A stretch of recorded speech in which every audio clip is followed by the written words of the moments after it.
Hello, everyone. Welcome to all of you joining us today for this wonderful webinar on implementing individual learning plans.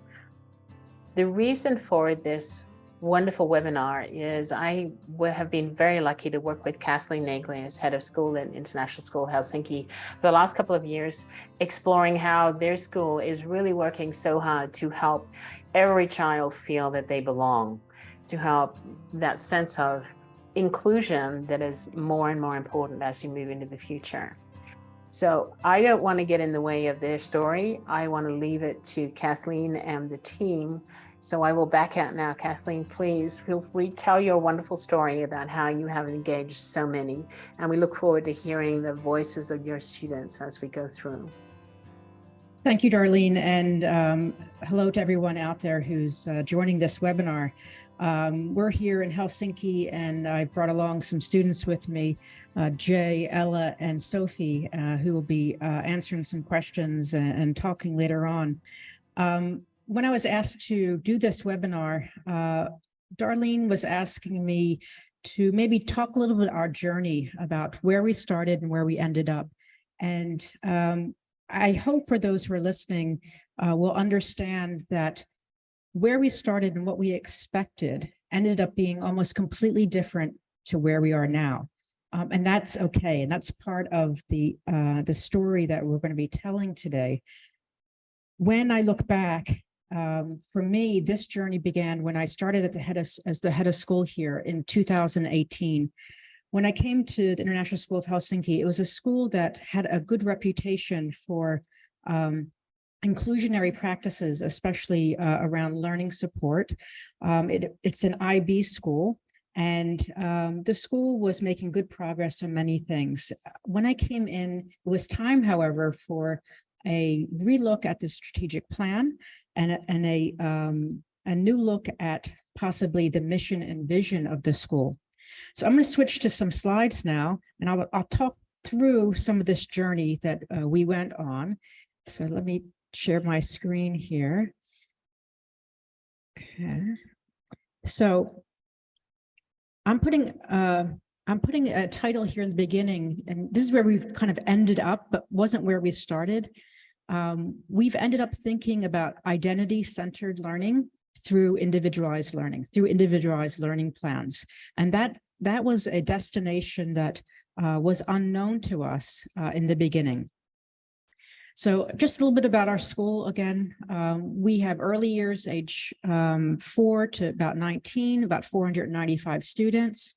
We're an IB World School. We have the 3 main programs, PYP, MYP, IBDP. We were 50 nationalities. We're in the heart of Helsinki. We're an urban campus, not-for-profit, parent-elected board, and we see ourselves as inclusive. We are a proud member of NIASC, and we've been very excited about the changes that NIASC has enacted in the last 6-7 years through the ACE protocols. And now as we move towards the Learning Principles 2.0, these principles are also helping guide our work. So for many of you who are coming in to this webinar as a NIASC school wondering about what happens next or what you're looking towards, I'm hoping I'm speaking to some of those principles as well, and that those questions also come out in the chat about maybe how we're looking at some of those pieces of Learning Principles 2.0. So when we started this new process of the strategic planning process, first we did focus groups like many schools will do. We went to the different stakeholders of our school, community, parents and teachers, students, staff members of all positions, and try to find out what we felt the school was thinking about and wanted to move towards in the next few years. And while we were doing that, we realized early on that the mission that we had at the time period was like many of yours probably.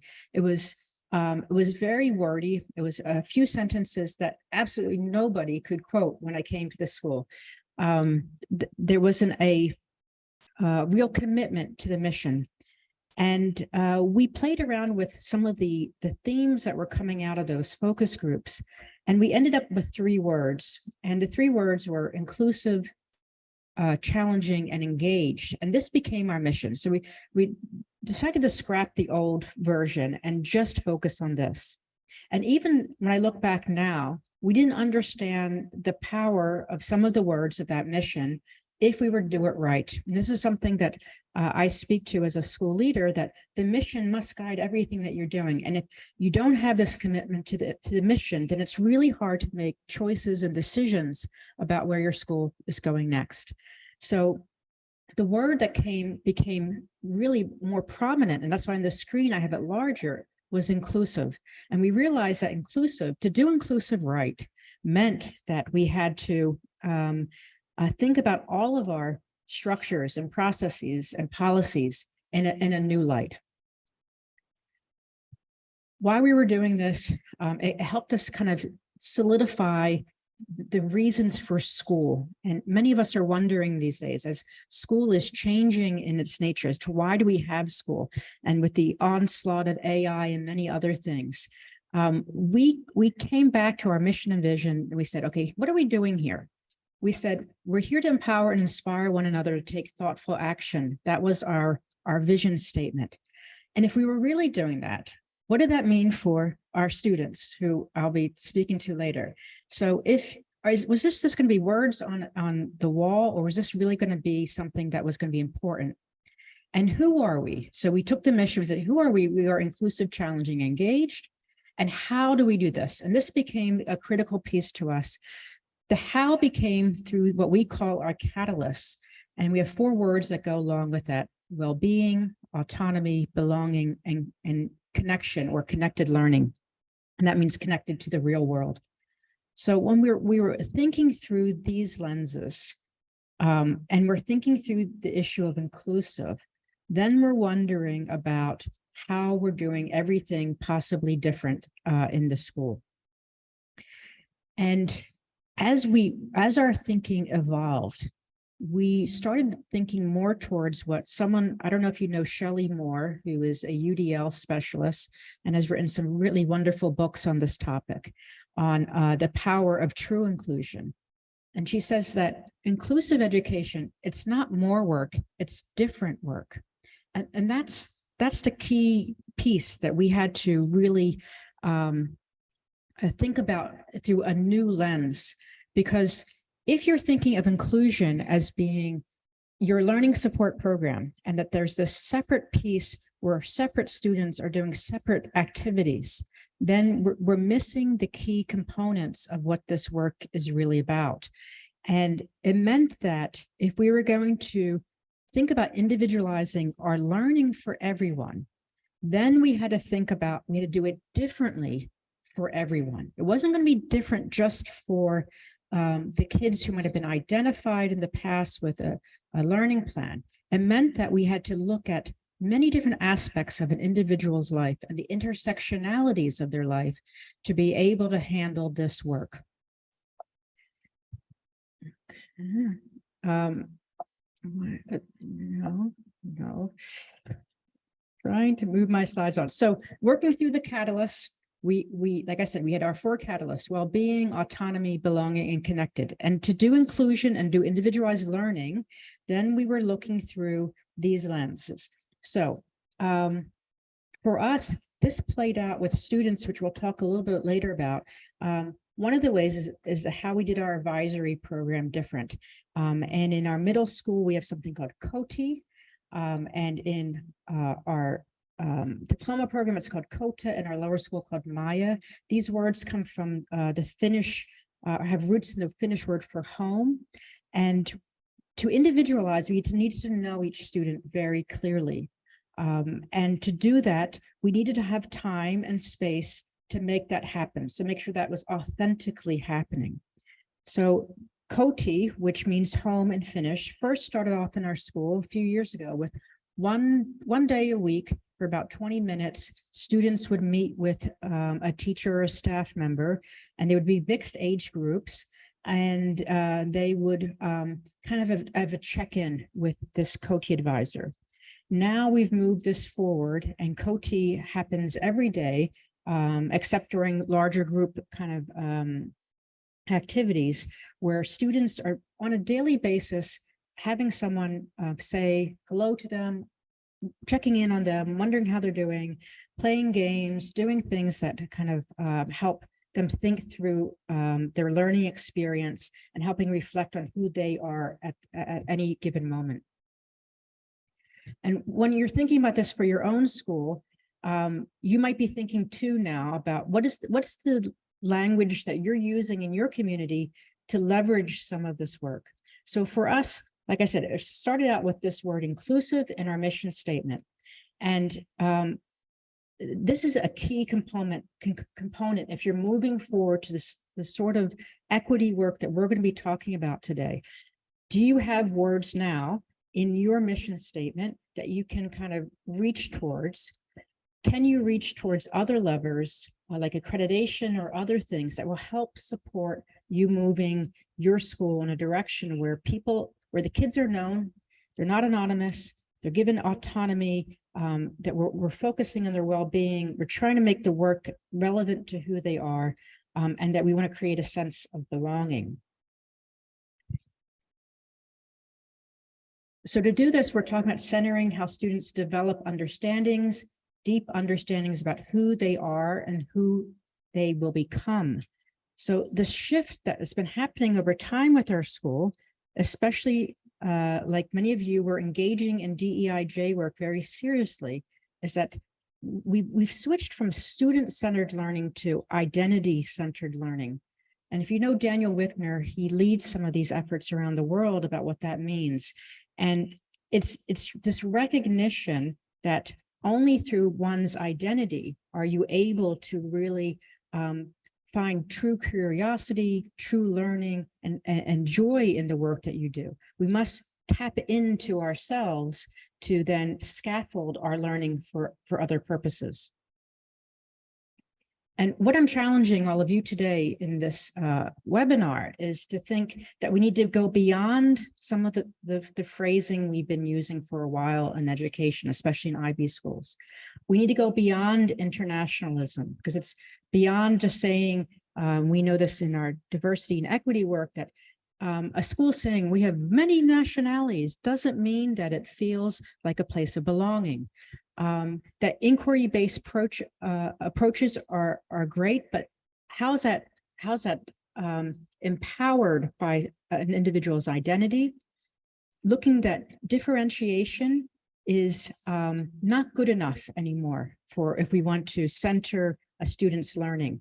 And we as a school are looking at UDL as a pathway towards that, looking at universal design for learning as an idea that will help us change our pedagogy towards a direction in which we are celebrating each child's identity.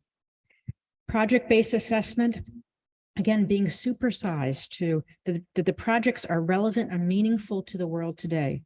During COVID, I remember some schools, were teaching lessons that were, in the order of what they had predicted for that given unit. So maybe they were on, I don't know, the geology unit. So when students went into lockdown, they just kept on talking about geology. But maybe what they needed to talk about was COVID and talking about what is relevant and what is meaningful at the moment. So taking that to the next levels, to what's important to a young person or to young people in general today. And voice and choice, moving with that, but also, again, supersizing that in a way that is feeling more empowered to the type of learning that is meaningful. And again, same with student agency. So we need to rise above these. These are foundations now, not necessarily the goals. Our school, like many of you, are a NEOS school, and we needed to create a definition of high quality learning. And during this time period, we began working with this as well. And our definition of learning became this, that it's a journey to consolidate and extend one's knowledge and understandings and skills to create meaning. And this is again the key piece for us. If the student doesn't feel like this work is meaningful, then it doesn't feel relevant and powerful. It won't be transformational. And we realize there's different ways, there's tensions with this. And this graphic that you see is showing For example, individualized and collaborative, this is a tension that you need to have. Sometimes it needs to be individualized and sometimes it's in collaborative practices. Sometimes it's goal-oriented, sometimes it's transformative, sometimes it's active, sometimes it's reflective. So we are recognizing that there are different modes of learning depending on what's happening in a given situation. And to rely on one thing more than the other is not helpful for any of us as learners. When we started thinking deeply about individualized lesson or individualized learning plans for all, because that became a goal for us, what did that was like a huge kind of undertaking for us. What does it mean to have individualized learning plans for everyone? It meant that we had to reject old models that were models based on the deficiencies of an individual. We needed to go towards a strength-based approach. And we call this catalyzed learning at our school. So maybe in your school, this might be called something like personalized learning or individualized learning. But for us, we took the idea of our catalyst, and we have a belief that this is the direction in which we individualize for all. Now, in terms of our learning support program, it doesn't mean that we've ignored the learning support program. In fact, we've expanded it. At this point in our school, we have probably over 30% of our students have some kind of identified need that we want to make sure that we're giving accommodations to, or modifications or adjustments, or helping them with particular issues. And if I had the opportunity, I would expand that to all of us, because there's a recognition that we all have issues that we need help on, that we all need support. And in my mind, it'd be really wonderful that I could have educational, psychoeducational testing for all of us, because I think it would reveal some of the things about ourselves that we wouldn't understand. And part of that is we've expanded our learning support program in the last 4 or 5 years. You probably have tripled the learning support program. And we've looked for other ways to support the average learner in the classroom. So we have educational assistants that are in each grade level, all the way up to grade 8 at our school. And these educational assistants also have teaching credentials. I understand for schools, you don't have those sorts of resources. That might not be possible. And that's when I would say, again, to lean into pedagogy. And this might be through things like universal design for learning principles. In this journey, we had to address issues of being a totally inclusive school. What does that really look like if we look through the lens of race, gender, sexual orientation, class, disability, age, religion, etc.? And so we brought in training towards this. We've had the lovely Angeline Au in our community. Our leadership team has read this book, Becoming a Totally Inclusive School. We have bought copies of this for our staff members who, we have 20 copies or so in the staff. And we're looking for, how does that happen? How do we do this work well? It's complex, it's difficult. And how do we recognize, for leaders like myself who are white, how do I recognize that privilege and look to remove positionality in the work that I'm doing, so that I'm empowering both students and staff members based on their various identities at the school. So to be identity-centered, we feel, means to be totally inclusive. And that means, if we're going to do this work right, it's intersectional, recognizing all of our various identities that are both hidden and seen. It means decolonizing our curriculum. And that work is going to be ongoing, right? And it's going to be, this might not end. There's no like end point to many of these pieces. It's individualized, it's expressively anti-racist, and we want to make sure that we're pursuing equity in all that we do. And what does this do maybe with, how does this connect possibly with ACE learning? So for those of the schools who are moving towards ACE learning on their NEOS journey, ACE learning has, some of these pieces already. You can see design learning, growth mindset, higher order thinking skills, impacts versus inputs and outputs. The new learning principle 7 about inclusion and diversity and equity, an understanding of high quality learning, social emotional learning, transdisciplinary learning, transformational learning. So this is the direction that NEOSC is leading us towards as well. And like many schools, like ours, some things we are thinking about it, some things we're working on it, and some things we're living it. And we want to be embracing that this is the aspiration for our schools. And we want to explore the challenges around that. If you're a school leader and you're wondering about how do you leverage some of this work, here's some of the recommendations I have. One is to use reaccreditation guidance. Learning Principle 7, that is for Learning Principle 7 for the Principles 2.0 says inclusion, diversity, equity, and belonging. The learning community exhibits a culture of inclusiveness that enables the diverse needs, identities, and interests of all learners and community members to be acknowledged, actively celebrated, and proactively addressed. Differing viewpoints and opinions are invited in pursuit of an informed and welcoming community.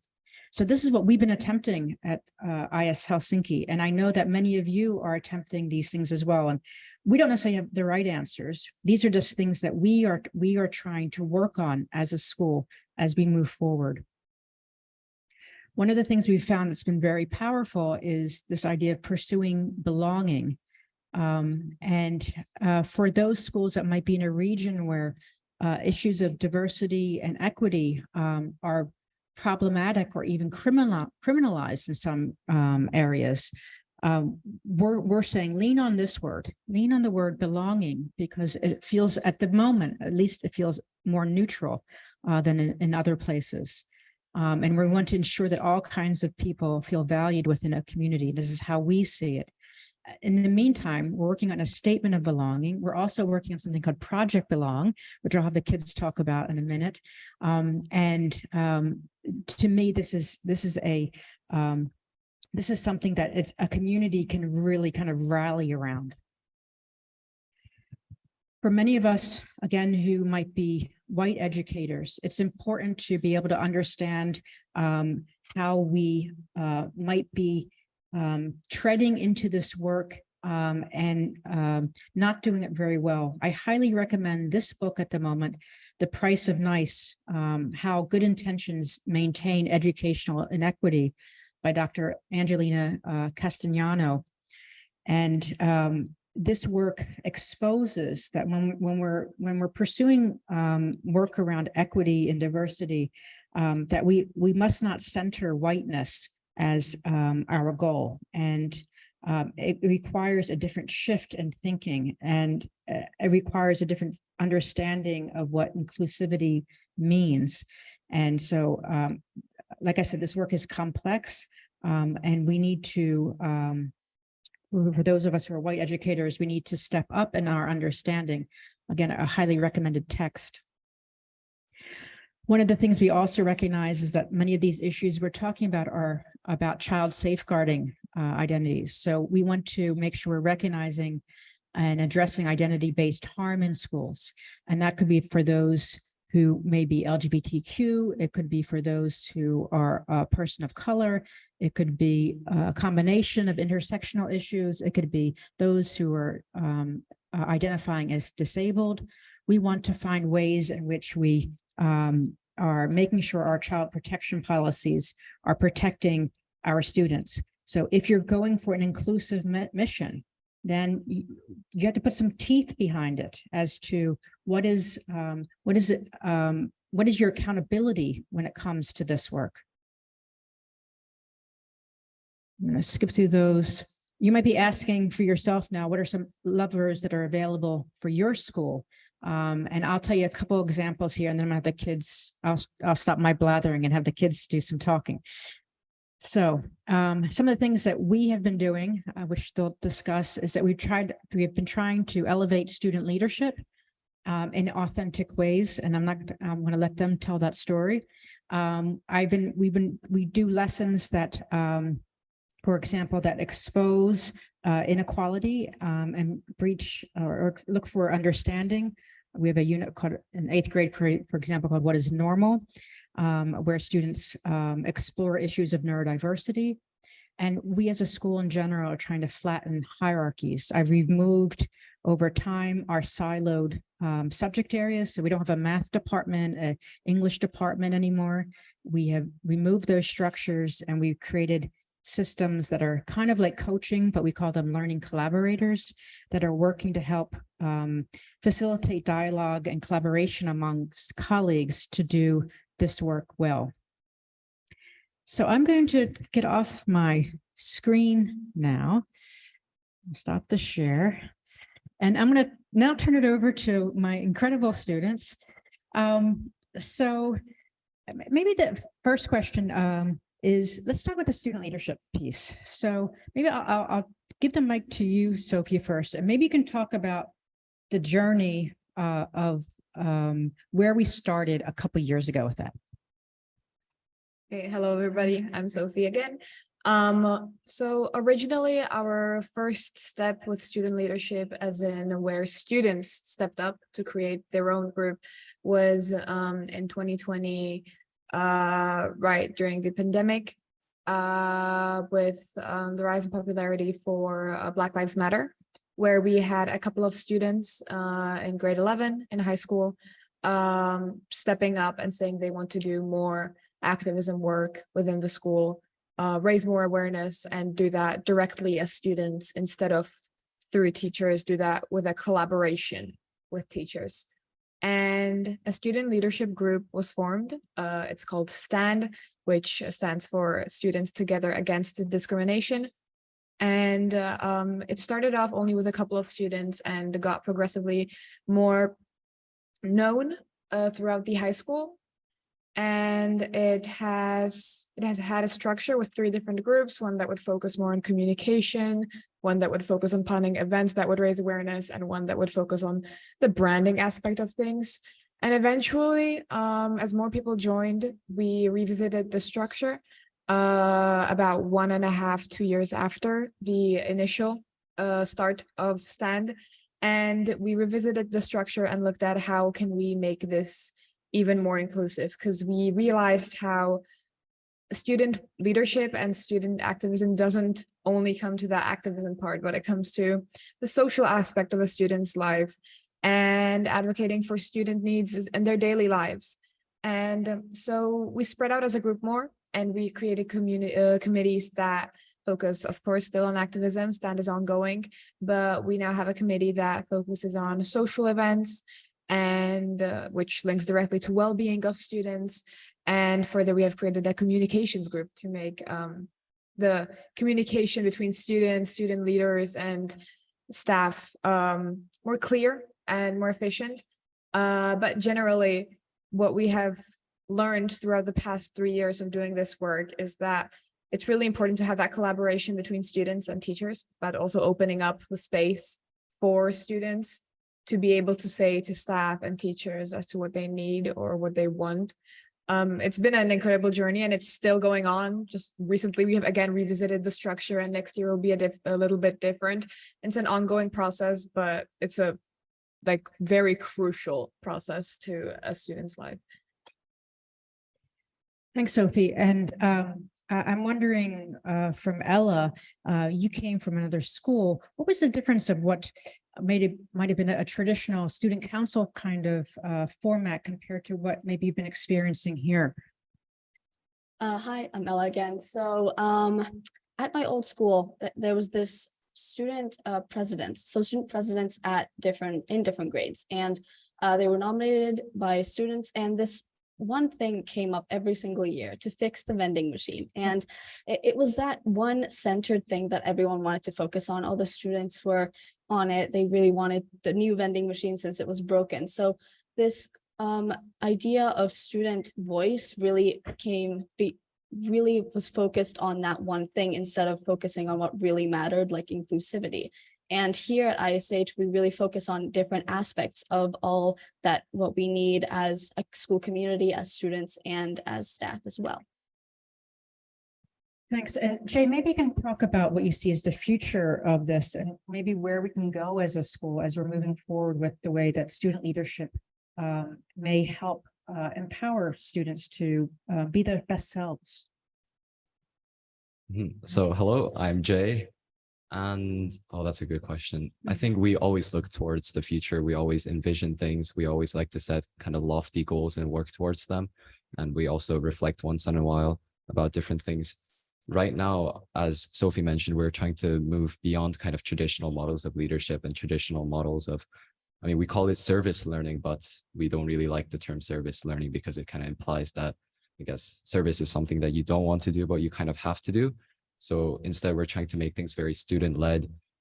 We have a lot of student agency in our group, in our community, and like our school is so student-led that sometimes we forget about different kind of hierarchies, which is another thing that we're trying to move across from. Things like the kind of connection between teachers and students, as Sophie mentioned, about having like a two-way relationship between the two, rather than just people receiving things from each other. And we want to really work closely with each other and try to treat each other with respect no matter what. And I think breaking down these hierarchies it's a slow and gradual process because it's so difficult and it's so structured into our society, but we're trying to move beyond that and try to make it as efficient and as comfortable for everyone.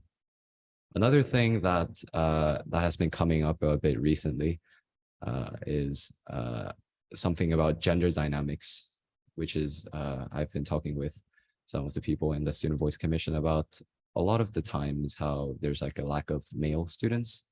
We've been talking about this, yeah. And a lot of the conferences I've been to and a lot of the kind of panels I've been part of, there weren't many kind of male presence. And I hear from a lot of teachers and a lot of kind of research that male students are kind of not doing so well in school in general. So that's something that I'm definitely interested in as a male student myself. And I would like to investigate kind of further about how we can get gender dynamics more balanced and how we can make different things just more diverse and more inclusive for everyone.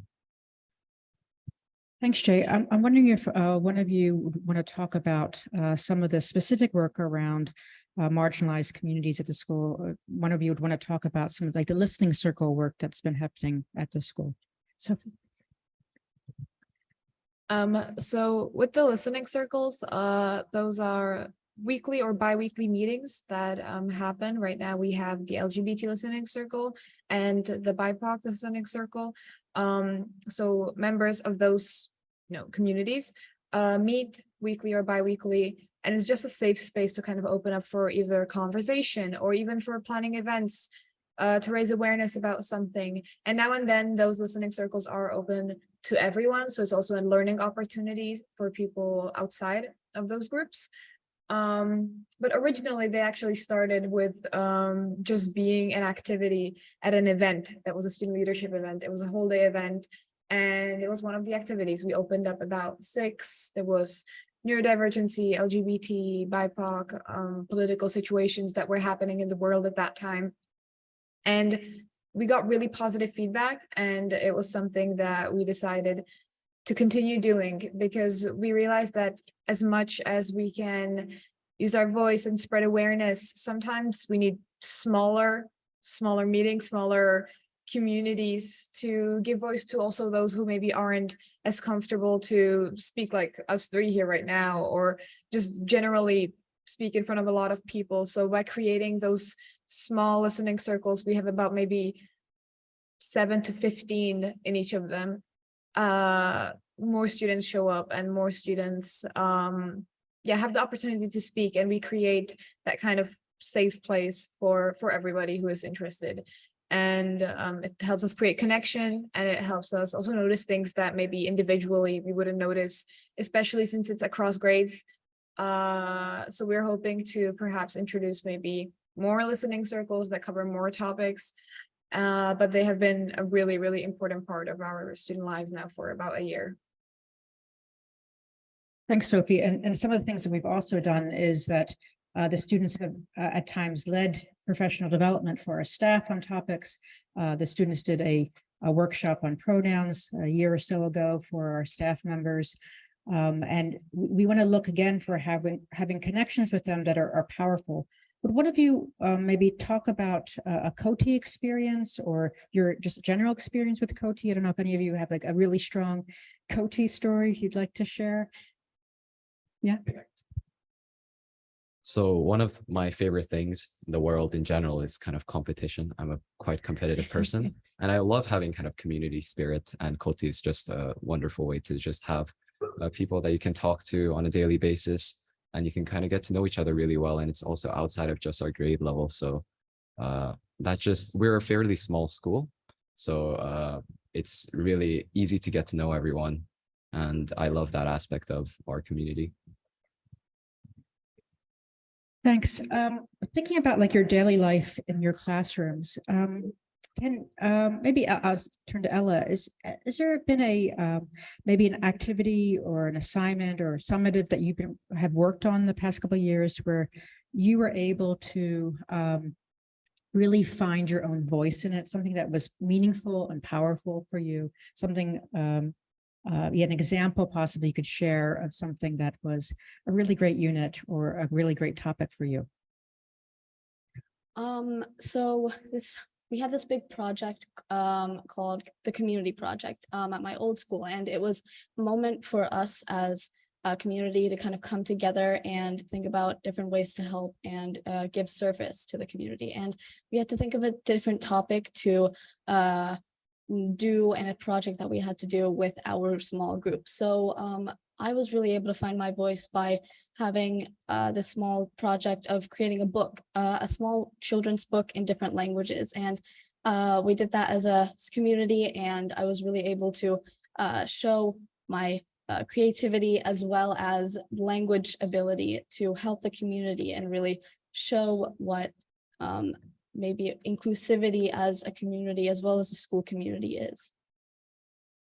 Great, thanks. Do you want to say something? Yeah, Sophie? Go ahead. I've had like a lot of projects such as that since I came to the school, which was 3 years ago, before I went to a public school in Czech Republic. So the system was quite different, but I remember very vividly one of our units at the end of grade 8 where we could have a speech on anything. And it really opened up a space for students to really choose to do a speech on anything. And you could see the variety of very funny speeches to speeches that were about something serious. I remember that I did mine about the LGBT community, and it was probably the kickstart to my activism journey in the school. It was the first time like I felt I could cover a topic on anything I like without any judgment. And it meant so much to me, and we're very lucky, at least my grade, that our teachers really open up the opportunity to do projects within units on a topic of our choice, whether that's in English or other classes. As long as it's connecting to the topic, we really get a choice. And by having that opportunity to choose and connect our learning to something we enjoy, it also allows us to discover ourselves as people, because we get to choose or connect the learning to our daily lives, which at the end of the day is the point. It's not just learning what we're supposed to learn, it is connecting that learning into things that matter to us personally. Yeah, part of our relationship with our students is try to understand critical feedback of what's next, what can be different, where are we still missing pieces, where are areas of improvement. So maybe we just have each of you talk about something you think would be helpful on this journey as we're thinking about how to make things more individualized for students, how we're thinking about making things more inclusive, more powerful, more meaningful. You know, maybe you can shed some light on some areas that we still need work on. One thing that we're working on, and we will continue to work on, is things with the grading system. I mean, it's infamous across all schools, kind of getting grades. It's a nervous process, sometimes quite stressful, but a lot of teachers are kind of moving towards a more student-focused approach to things like even grading. And a lot of the assessments we get to choose how it's gonna be formatted, and we often get to kind of choose a grade for ourselves and discuss with our teachers about how that works. I think as students, we know other students and ourselves the best. And I think having students, giving students power to do things like control their own academics is a big part of every school's development. I just wanted to add on to that. I think the communication between students and teachers as well needs to be strengthened. I think everyone has some sort of communication, but having that kind of feedback to learning and teaching, I think some people have some like learning difficulties maybe, and getting that feedback to also for the teachers, I think is very important. I think getting like this, that also strengthens learning for us as students and how we can really do well in our academics. Mine is a little bit different, a little bit shifted up from what you two guys said. But I think that as we continue to do the student leadership work that we do, it is important to also find a way to do that without singling students out. It is very difficult to do that because when we work with issues concerning, for example, the LGBT community, or when we work around neurodivergency, often we tend to single out those students, and that can be difficult. And there's a lot of students that, for example, really want to say some things or have a voice, but they don't want to be put on the spot or singled out. So I think that's something to continue thinking about and working on, is how do we give everybody a voice instead of singling out students or certain students who are willing to speak, but how do we make sure that everybody has a voice and that we don't put our students on the spot just because they were maybe willing to speak one time. Yeah, great. Thank you. Wise words from our students. I think maybe we can turn to some questions that we might have in the Q&A. Let me pop those up. Unless Darlene, you have some. Yeah, no, I think there's a couple of the questions that are focusing on the nitty gritty of, like, we hear that student voice is so important. How on earth do we start? How do we begin increasing student voice? Some of the challenges. So maybe 3 or 4 examples from the students about where they feel it might be really helpful to start up in a new school. That would be great. Yeah, thank you. So, yeah, if you guys maybe would talk through maybe what worked here as well, some of your experiences of as we built this. This is very nice because Ella and we recently presented at a conference exactly about how to get your, I guess, student leadership journey kickstarted. And some of the things we talked about, I think I'll talk about my favorite one, which is just to dream really big, which is kind of cliche, but it's really important to be like a visionary and look just beyond the reality of the situation and try to go for like the optimal environment for everyone to thrive in.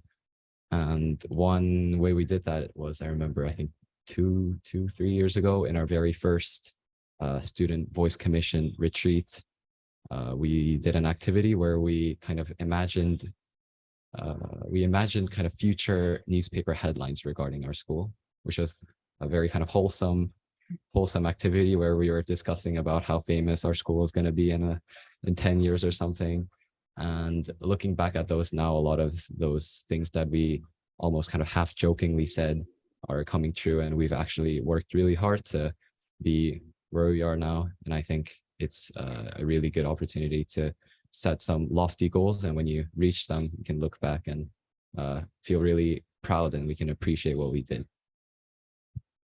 I think a really important thing also is breaking down hierarchies. I mean, going back to this idea of teachers participating as listeners, not as people who would dictate students. And I think students kind of having this opportunity to tell the teachers what they want to, and the teachers actually hearing them too. I mean, really hearing them and bringing it to action, really giving this chance for students to advocate for their voice. Yeah, similarly to that, I think that it really starts within the classroom, that by, of course, then strengthening this trust between teachers and students, but also opening up the options, the choices that students have within the classroom. That's kind of the first step. And initially it's going to be because if it's going to be difficult, because if it's something new, students might not be as responsive. But from what I've noticed in our classrooms, there's always going to be that couple students that are going to be brave and they're going to come for those choices and appreciate them. And it's going to eventually be a part of the classroom. So by opening up the space for students to make their choices and have some sort of autonomy within their learning, that will eventually then build up to bigger things within the school. Yeah. Now that Sophie said it, I think I also remembered, I think giving students opportunities is probably a huge thing. I mean, the three of us are here right now, and this is a kind of a unique opportunity to present in front of like 600 people or something. And all three of us we flew to conferences before, and giving students like this kind of real audience. We've presented to the school board, we've presented to faculty, other students, parents, and we also have many different opportunities within our student groups that we can talk about these kinds of topics related to school. I think for me, these kinds of opportunities are so important because these things are not things that I would talk about in my free time. For instance, if I'm at home, like I would probably be procrastinating or watching football or something like that. But giving us these opportunities let us as students really grow as well, because we have the opportunity and the incentive to talk about things and ways to improve our school, which is just super important. I think from a Kathleen. leadership, Sorry. yeah. I was just saying, No, speak. a leadership point of view, I would just say one is recognizing the idea of adult supremacy that happens in schools. So first coming in as a leader and recognizing that the structures of school have been oppressive on students. So having that understanding, I think, is a first spot for a leadership team, and then figuring out, again, what are we doing to flatten hierarchies? And one of the things that we talk about is that seeing students as colleagues, I think is really important, that they're experiencing what's happening in the school. They have a better view than I ever do as to what their daily life is like. And I need to hear that authentic feedback. And as Jay mentioned, they need authentic audiences to speak to. So instead of pretending that you're going to go speak to an important body, set it up so that they're speaking to an important body. Instead of talking about, oh, wouldn't it be great if students gave us some information on a topic, give them opportunities where we can really hear, for like example, like I said, that gender pronoun training for the staff. That was really powerful for our staff to hear that some of our students were asking for our help to do this well. And I think that's really important. Darlene? Yeah, I was just going to ask a classic sort of a SNES type question, and that is very interested in, we've been talking about the processes and some of their experiences. Could the students perhaps help other educators understand the real impact that is having this process, the journey that you're going through? What impact is this having on your lives, both individually, and what do you think as a learning community as well? So impacts it's had on your life and on the school community as well. Well, for me, it was really just a growth journey as a person. I used to be very shy. I was very uncomfortable in school settings due to my past experiences of schools. And of course, my first year here, I carried everything that I've experienced before to the school. But thanks to the atmosphere and just the positivity and the space that I've been given, I couldn't help but open up and start liking school. So for me personally, it leaves an impact on me, as I really like going to school because I have a voice, and if something comes up that I dislike, I know that there's something I can do about it. And I think that generally the work that we do every day, basically, it's not just for us personally, it leaves an impact on the other members of the community, and it leaves an impact on those who will come after us. Once we graduate, the work that we're doing today probably will still lay a base to whatever will happen after we leave the school. And that's always a great thing that just keeps us going. We're not just doing this for our own benefit. This is something that's going to probably drive the school for a long time.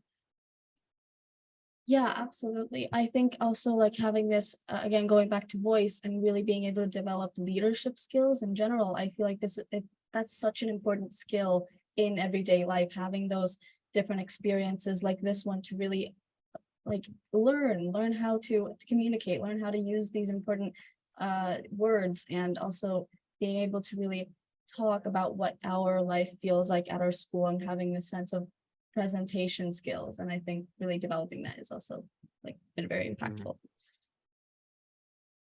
For me, just as a human being, I feel very respected at school, and I feel valued and empowered because, as people mentioned, we're on our journey in eliminating kind of adult supremacy, and the teachers pretty much, they treat us like they would treat any other teacher. Like, they treat us with respect.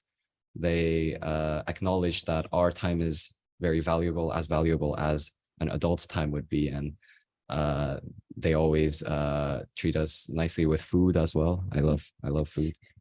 And just these small things that they're treating us as if we're their colleagues, and we feel very comfortable approaching them about anything that's happening at our school.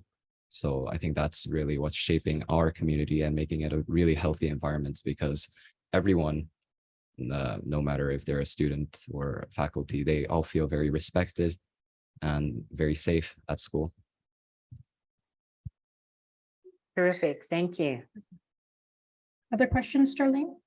Yeah, there's a few more. One of the big ones, probably start with you, Kathleen, but certainly relevant for the kids to give us some ideas too. What do you see as the limitations and challenges that you encountered while designing this amazing unit environment? I think there's a lot of things we have to confront. We have to confront that schools as a structure have not been inclusive. I know that the leader of the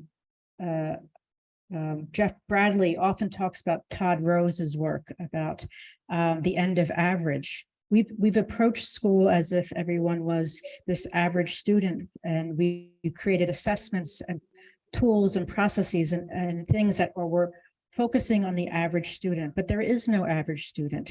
So if we understand that truly, then we have to say the structures we have built are not supporting all of our students.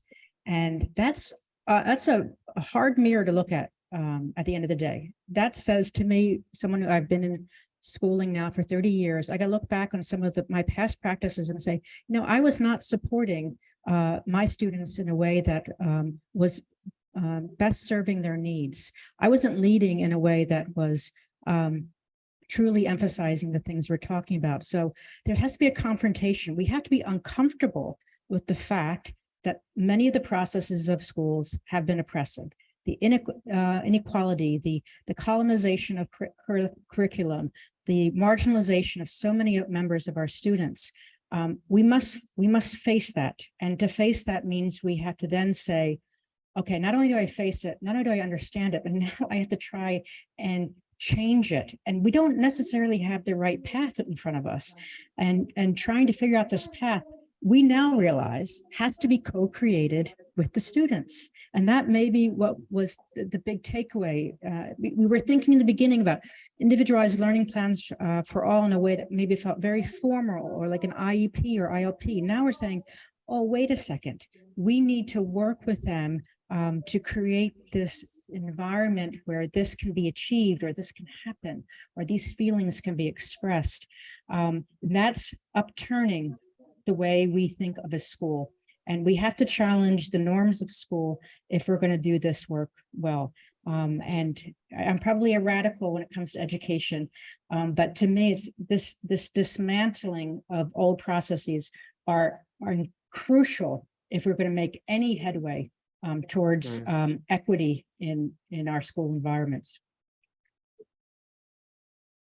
Thank you. I think you've nailed it in the sense that the move within the Learning Principle 7 is beyond looking at individual learning plans, but looking at how is everybody in the community, engaged in the learning process, with the recognition of their identity. And I loved what Jay was talking about, feeling respected within the community. And in fact, each of the students, you're all talking about this, that the broader understanding of individualized learning to include not just the learning stuff, but the identity that you spoke so eloquently of at the beginning. Thank you so much for all of that. There's a couple of other questions, but they, I think we've got time for maybe one more, but maybe they're talking about, I guess one of the interesting ones, sometimes schools think it's a bit different in the primary to the high school, how you implement this. I'm wondering perhaps the students could help us understand what they see. We're working with the younger kids, maybe you've worked in some of the classes. Yeah, lower school, maybe how you see this is what happening in the lower school possibly. Could you speak that? I'm not too sure about the lower school, but I mean, once the high school student voice commission was kind of formed and it was kind of underway, I remember Sophia and we went to the middle school and tried when we really helped middle school get their kind of student voice commission kickstarted.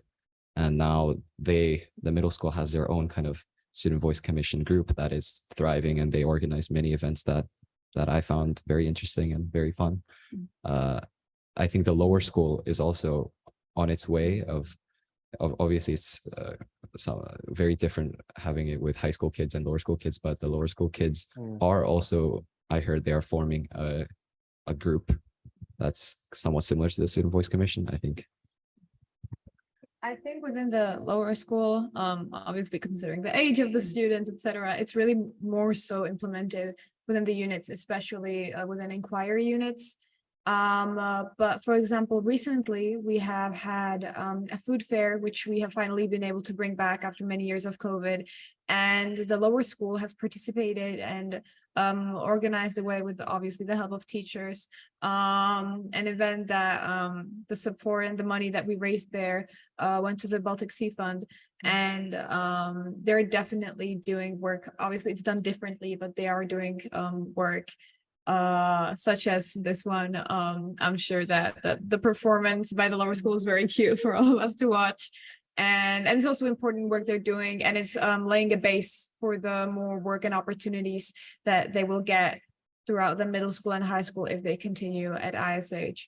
But yeah, by implementing it within the units, it makes a big difference, because already then we're opening up that open mindset for those students that can then further develop throughout their studies.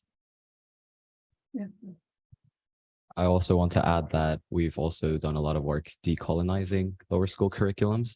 So that's an initiative that the high school SVC has been part of, trying to find inclusive books and inclusive material to add to the curriculum, rather than kind of traditional old-fashioned books about the prince and the princess or whatever they used to read. Terrific. And yeah, and I agree with that. The lower schools, they have their own version of this, and it's facilitated. And like Sophie noted, they were part of running our recent community event. It was led by our lower school students. Thank you so much. I think we have now run out of time. Kathleen, can I say thank you hugely to yourself and your time, but also your wonderful students, Jay, Ella, and Sophie, for your time and willingness to contribute and help us understand your perspective on this most important story for schools. Thank you all very much, and I wish you the best for the rest of the school year. Thank you, Thank you guys. It was great. Thank you.